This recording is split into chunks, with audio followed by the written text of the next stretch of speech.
Hello and welcome back. My name is Dr. Christopher Gennari, and this is Great Big History Podcast. And in this episode, we destroy the Roman Empire. The Roman Empire, the decline and fall of the Roman Empire is one of the most written about topics in all of history. It is the great question.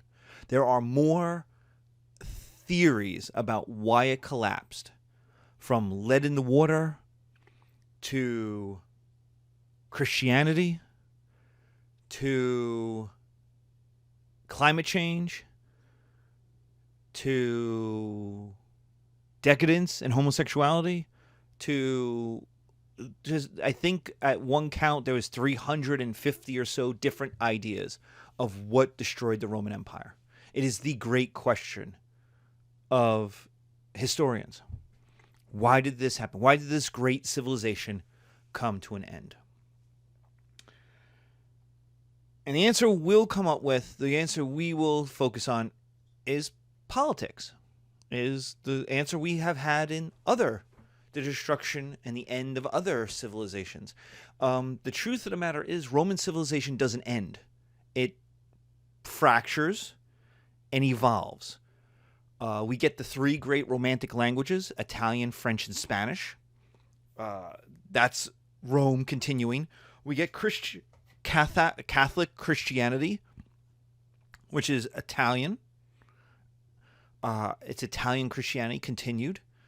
We get a whole host of continuations into the Middle Ages of the Roman culture. Kind of like how dinosaurs became birds, that Romans became Italians and French and Spaniards. So, but where do we start? Well, we start with the Pax Romana, the great Roman peace from 27 BC to 180 AD, and especially the five good emperors. The 100 years from 96 AD to 180 AD are five in a row good emperors, from Nerva to Marcus Aurelius. Each one of these are good. Trajan, Hadrian, Antonius Pius, Marcus Aurelius, and this is the height.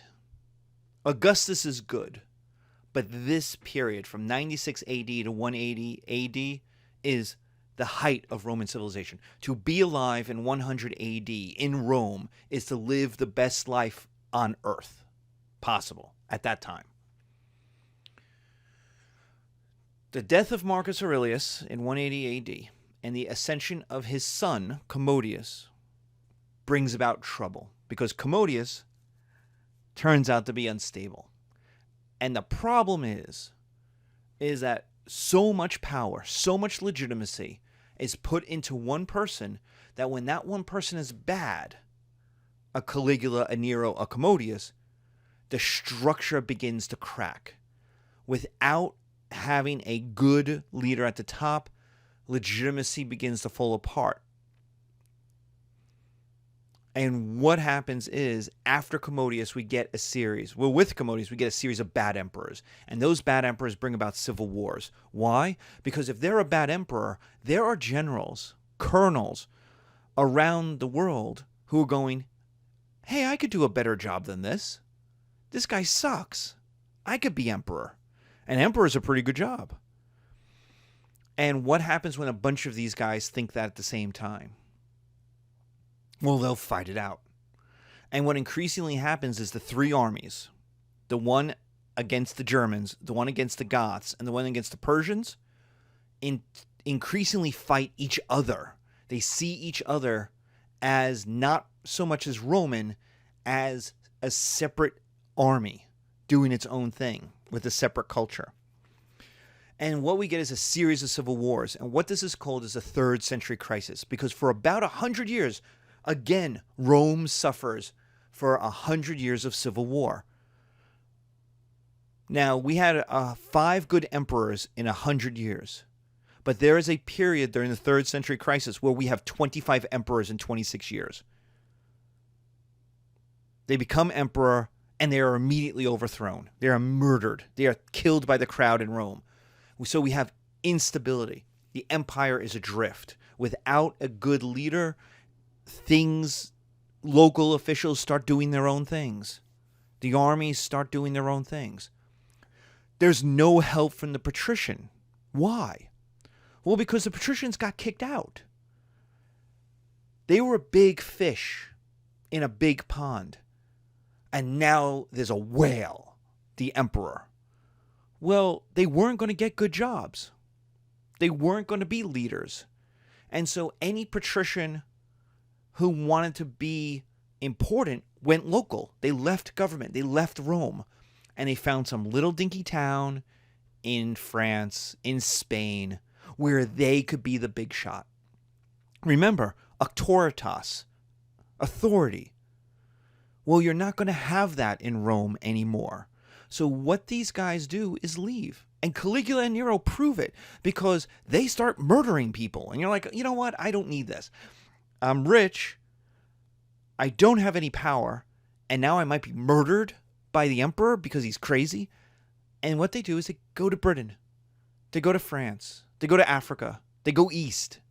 And they find a little town. And they set up shop. They buy, a couple 100,000 acres. Because they're rich. They're from Rome. They're patricians in Rome. So they're the highest of the high.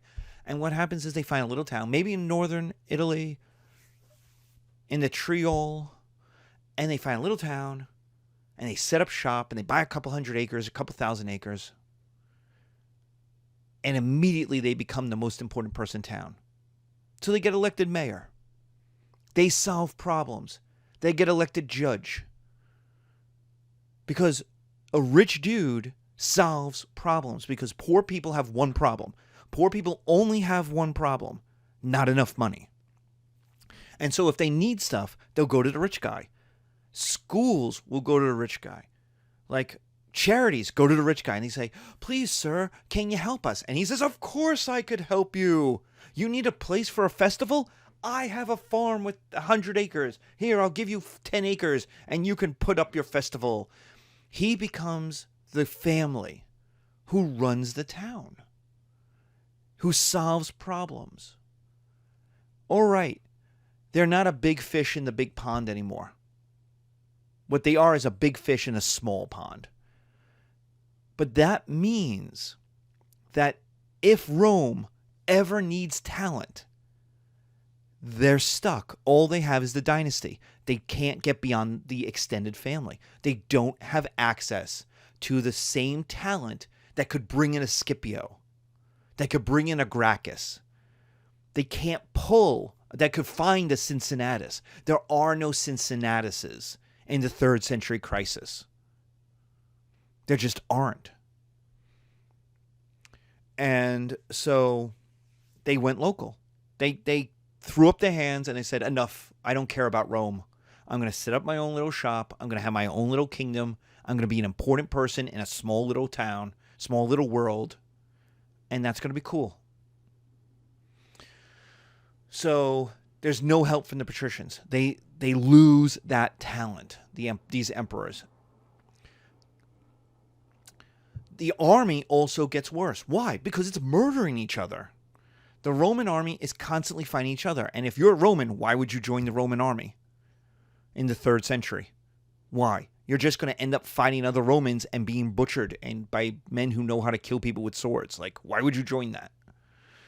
And so what happens is the civil wars deplete the army. They need more men. And what they start to do is hire Goths, hire Germans, hire Persians and Armenians. They hire people on the borders to fill in the Roman army. Now, they're not Romans, and they're not going to operate like Romans, and they're not going to become Romans, and they're not going to fight like Romans, which means you get a worse army.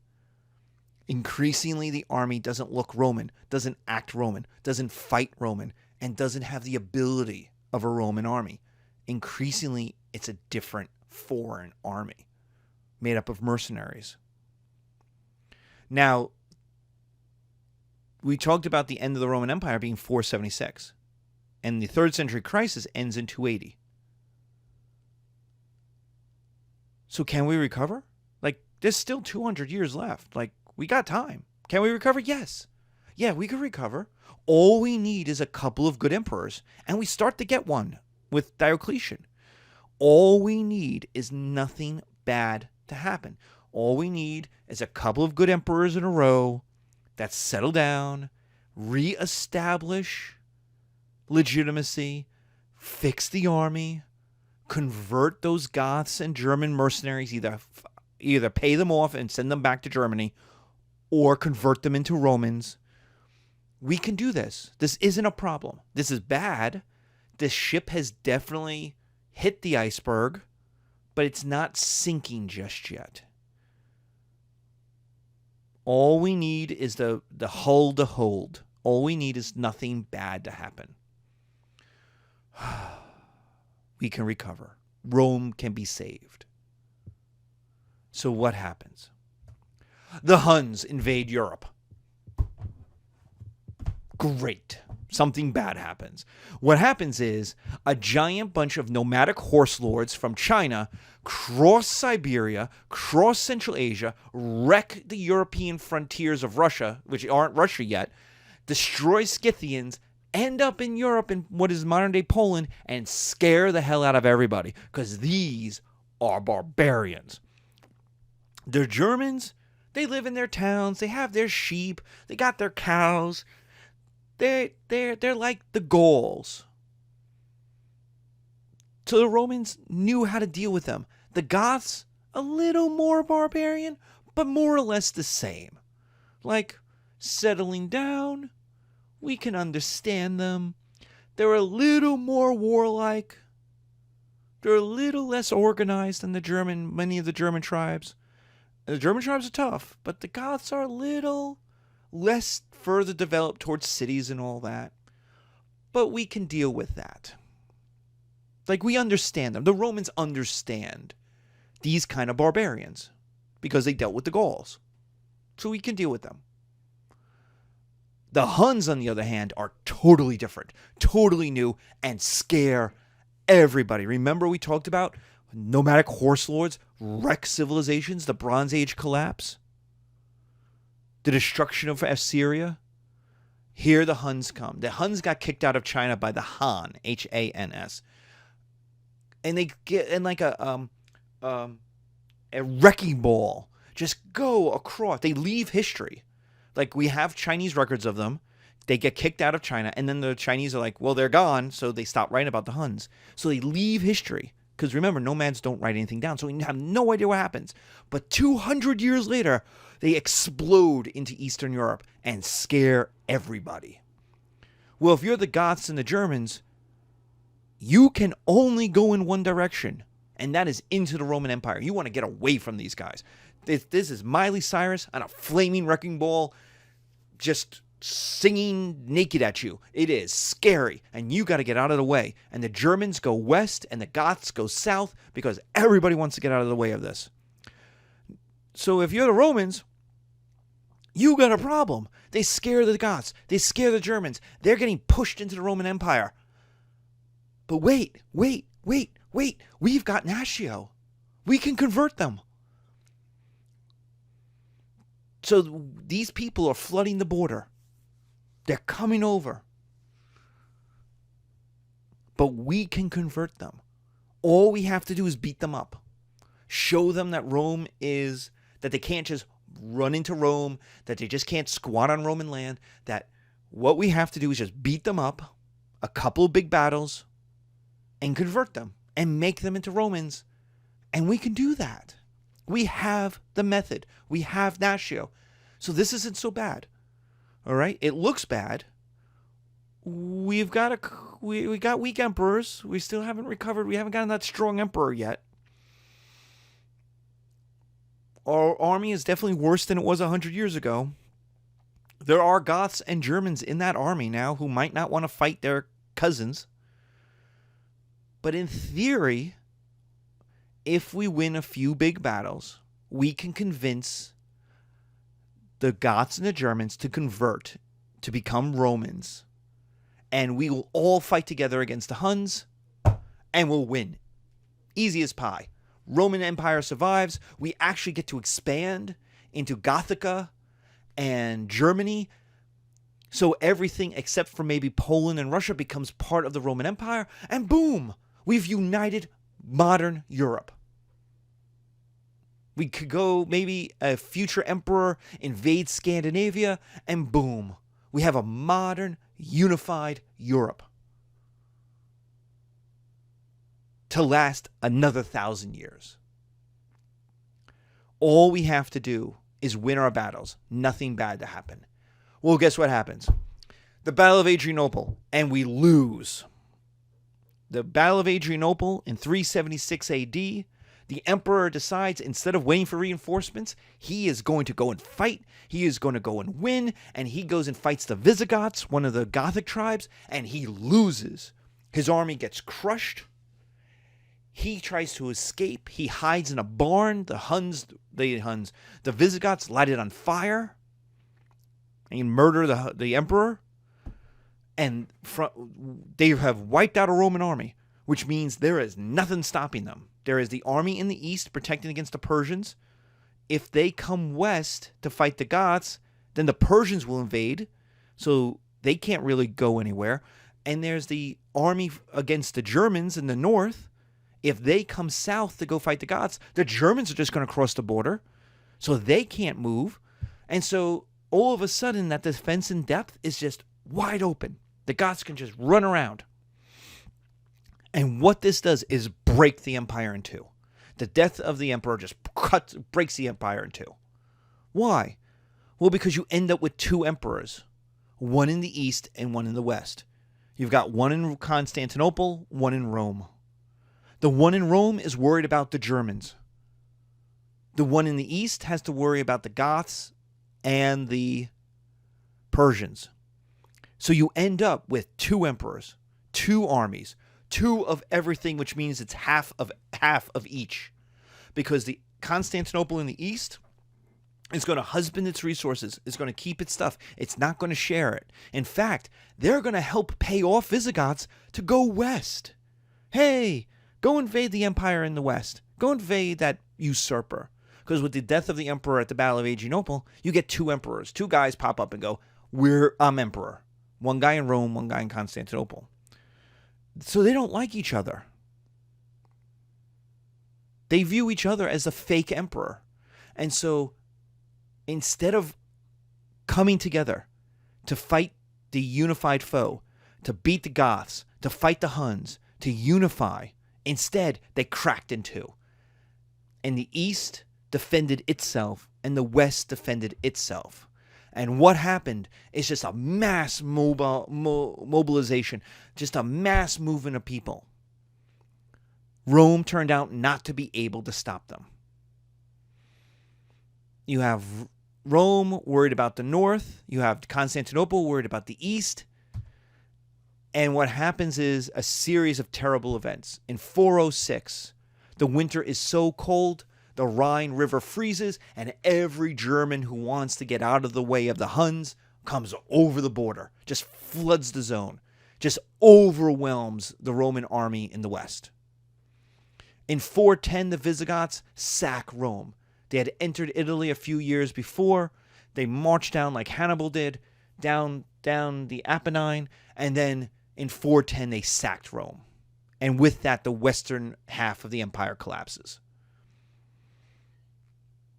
The Visigoths end up in Spain. The Vandals go all the way across France, into Spain, into North Africa. The Franks come occupy northern France. Northern Gaul, they'll turn it into France. The Angles and the Saxons by sea will leave Denmark and northern Germany and end up in England.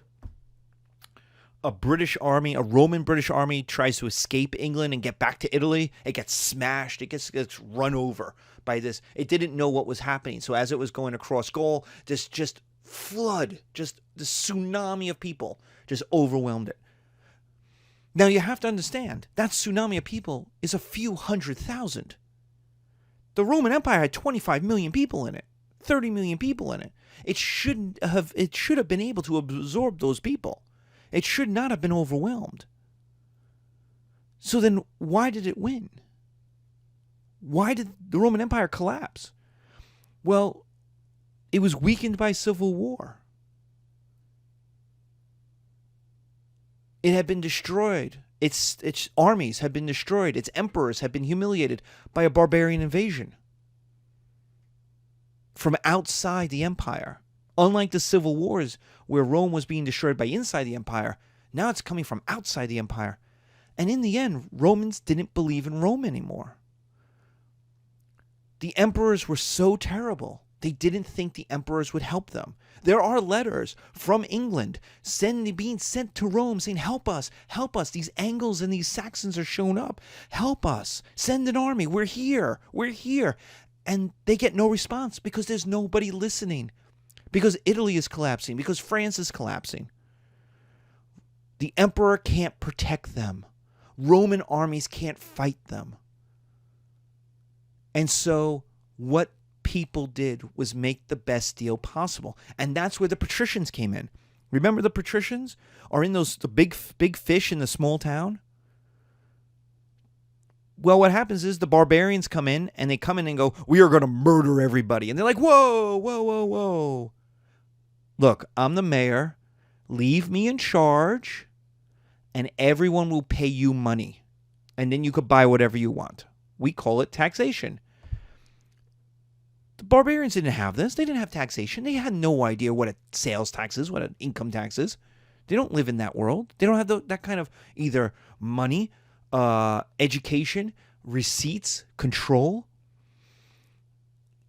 And so they're like, wait, I can get money from you and I don't have to kill you? And they're like, yeah, and we'll pay you every year. If you kill us now, you get money 1 year. But if we pay you every year, you get money forever. This is what the Chinese do to the Mongols. Genghis Khan wanted to murder 30 million people and turn northern China into like grasslands for his horses. And it was Chinese officials who were like, wait, hold on. We'll pay you not to murder us every year. And just like with the Germans, the Genghis Khan's like, wait, how does that work? We don't have taxes. You have this thing called taxes? I kind of like that idea. You're going to pay me every year, whatever I want? And they're like, yes. And you, in exchange, don't murder us. And the patricians are there saying, leave me in charge, and I'll make sure it happens. And so the patricians are going to end up becoming the sirs, the lords, the nobility that run the local government. They become the local big shots because they're in charge. And the barbarians don't have any infrastructure. So they are perfectly willing to sit on top of Roman infrastructure so that money flows up to them. They're totally cool with that because it's less work for them. And so the patricians stay in charge at the local level. The Germans now have a method for being in charge at the upper level. And the people are protected, and they're looking and going, well, the Roman emperor is not fighting a civil war. Roman armies aren't attacking us. So I'll just do the best I can here. And there's a period of 100 years, 150 years, where the Roman Empire is not German. It's not yet France. It's not yet Spanish. It's not yet Italian. It's still Roman. It's still speaking Latin. It hadn't changed yet. But it begins to, as people become, as roads collapse, as markets collapse, as connections collapse, as the world becomes much more localized, because all of those German tribes start to settle down, and they don't talk to each other, and they don't trade with each other. And this is the Dark Ages. This is the beginning of the Dark Ages. Because there's no transnational infrastructure anymore. It all disappeared. It all becomes local. Everybody at the local level, at the town level, tries to make the best deal they can. And if I'm living in a town and a Frankish king comes along and he says, I am king of the Franks, I am chief of the Franks, I am going to kill you or you are going to give me money. I say, I'll give you money. Okay, you're in charge. You're cool. Fine. And so the empire died. in the West. In the East, it will continue. In the Greek-speaking East, it continues, and that will become the Byzantine Empire. But in the West, in Italy, in Spain, in North Africa, in France, and in Britain, it died. And it died because the emperors were bad, because the government didn't help the people, and because the people didn't believe in Rome anymore. They didn't think Rome could help them. And so they made the best deal they could. Rome died from apathy, from just people not caring for it anymore, not wanting to be Roman. Whereas Rome survived in the Punic Wars because Romans and non-Romans wanted Rome to survive. It's basically like how many of your relationships just end. Like, there are relationships that end with a big fight, and it's a big battle, and it's a big F you this and F you that, and I'm done, and I'm walking out, and you slam doors. But I bet many of you have relationships that you just stop calling. You just stop texting. You just there's no fight. There's no big worry. There's no nothing. It's just it ends because neither one of you cared enough to want it to continue. And so those ties that bind waste away. And what you get is the ruins of Rome, the end of the Roman Empire in the West. Now, it will continue in the East, and we will talk about that in part 3 of our course in the Byzantine Empire. Constantinople will survive, but Italy, Rome, Spain, North Africa, France, and Britain will descend into the Dark Ages, will descend into Germanic Europe, where the German kings, the German chiefs will become kings, fight each other. Eventually, the Huns will be defeated at the Battle of Chalons, Chlons. It is actually the last battle a Roman army fights, and it's allied with the Franks. In the end, the Roman army chooses who the successor will be, and what they chose was the enemy they knew, the Germans. They chose the Franks to be their successor, rather than the barbarian, Asiatic, Turkish-speaking Huns, who were so foreign. And they allied with the Franks, and they fought the Battle of Chalons, and the last battle the Roman army ever fought in the West was a victory that saved the West. If the Huns had won that battle, there would be no Middle Ages, because the Huns were different. The Huns were nomadic peoples. They didn't want to live in cities. They didn't care about trade. What would have happened is what happens to Central Asia after the Mongols, after Tamerlane. They would have ripped up the trade routes. They were doing it anyway. They would have plundered cities. In fact, after the Battle of Chalons, half of Attila the Hun dies of a brain aneurysm, and his 2 brothers both claim to be the new Khan. The Huns break into 2 parts. One of them goes back to the Ukraine. They're like, I don't want to be here. There's forests, there's all these cities. I don't want to be here. And they go back to the Ukraine, where there's flat grassland. And they live there for the next couple hundred years.